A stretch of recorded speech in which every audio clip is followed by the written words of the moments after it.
the prophets of Ahab, who all have a lying spirit in them, and they're all saying the same thing to Ahab and to King Jehoshaphat of Judah. Yeah, you go to war tomorrow. You're going to be back in time for dinner. We'll have biscuits and gravy, and it'll be great. We'll have fried chicken and fried okra. Oh, I love fried okra.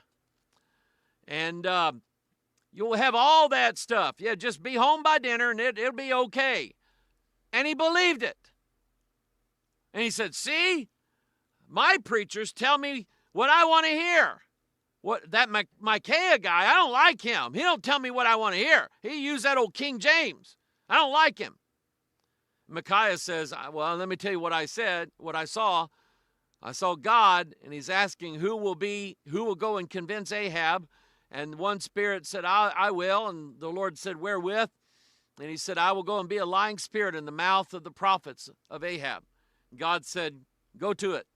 You got the job. And it's not the first time. It's not the first time and the only time that God ever used a lying spirit or a false prophet to prove somebody. I was looking at that story again. I think it's I think it's in the book of Judges. But anyway, this young prophet was sent to the king to tell him the bad news. And he goes, and God tells him, now when you get into town, go to the king, tell him what I told you to tell, turn around and leave town. Do not stay in town. Do not eat bread in town. Do not drink water in town. I want you to leave. So the prophet goes and he tells the king this message, and he turns around, gets on his donkey, starts riding out of town, clip, clop, clip, clop, clip, clop. And all of a sudden now, because he remembers, I'm not supposed to eat or drink here, not supposed to stay here, so he's heading out of town. An elder prophet heard that this young prophet was in town. God put it on his heart.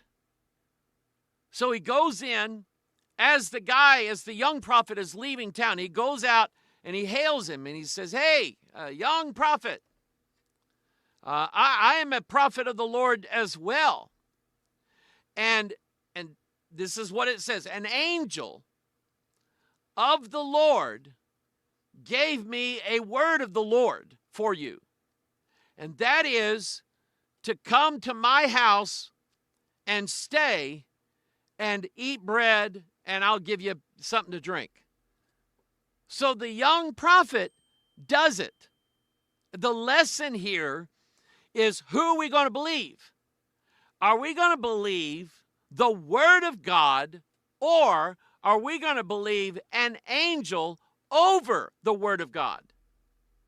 I'm telling you, angels do not trump the word of the Lord. Never. Never, never, never, ever.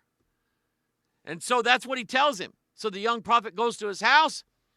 The old prophet has bread brought, and he gives him bread, pours him out some water. Here, take a drink of this. Boy, we got a fresh spring out here. Boy, that water's cool, isn't it? Boy, you can taste the minerals in it. Well, that's sweet water, we call it around here.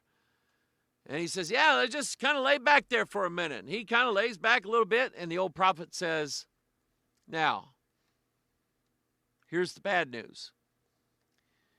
You're not going to sleep with your fathers when you die. You went against the direct word of the Lord. The word of the Lord came to you and told you in no uncertain terms, you're not to stay in town, you're not to eat bread, and you're not to drink water in town.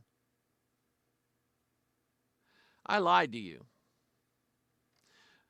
And because you chose the lie over the truth, you're going to die, and you're not going to be buried with your fathers. So the old prophet helps the young prophet saddle the donkey. He gets on the donkey, As he's heading out of town, a lion is there. Think of who that lion is. And that lion grabbed that young prophet off that donkey and killed him, ripped him apart, killed him right there. And then the lion did something that lions don't do. Because when the old prophet heard what had happened, he ran down there and he sees the donkey standing there, the prophet dead, ripped apart, and the lion just laying there, licking the blood off his lips. Lions don't do that. Lions do not miss out on an opportunity to drink blood. I can tell you that. But that was the plan of God, and it's a lesson to all of us. We believe the Word of God first.